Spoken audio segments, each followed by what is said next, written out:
Welcome to Dusken Diaries episode 4। আজ শহরটা একটু চুপচাপ, and the rain feels like a quiet song. কথা না বলেও অনেক কিছু বলা যায়, through tea, windows and little pause. Let's breathe slow together.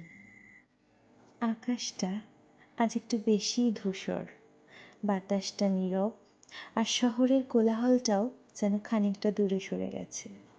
মনটা আজ কথা বলছে, শব্দ ছাড়াই।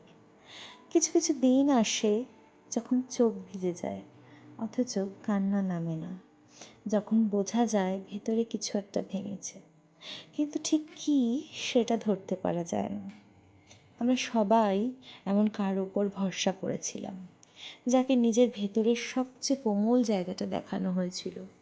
আমরা ভেবেছিলাম এই মানুষটা বুঝবে, এই মানুষটা থাকবে, কিন্তু একদিন খুব নিঃশব্দে সব ভেঙে গেল। তারা চলে গেল ব্যাখ্যা ছাড়াই, উত্তর ছাড়া, কোনো শব্দ ছাড়া। ফিরে রইল শুধু প্রশ্ন, আর হাজারটা হয়তো।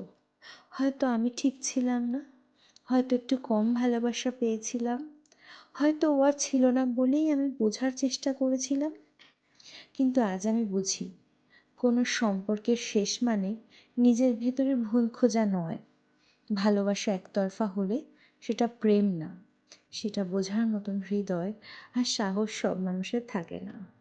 তুমি যেটা করেছিলে সেটা দুর্বলতা না, তুমি কাউকে বিশ্বাস করেছিলে, তুমি নিজের সবচেয়ে নরম দিকটা কারোর সামনে মেলে ধরেছিলে। তারা হয়তো ভাঙতে চেয়েছিল, কিন্তু তুমি ভাঙোনি। তুমি বদলে গেছো, তুমি শিখে গেছো কে থাকতে জানে আর কে কিছু সময় দখল করতে জানে। শিখে গেছো ভালোবাসা মানে শুধু দেওয়া নয়, নিজের মধ্যেও রাখতে হয়।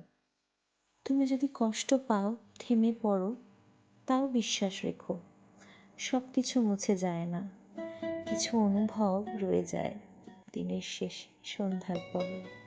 এটাই তো ডাস্কেন ডায়েরিজ, ভাঙা আলো, নিঃশব্দ গল্প, আর নতুন করে জোড়া লাগানো একটা জীবন।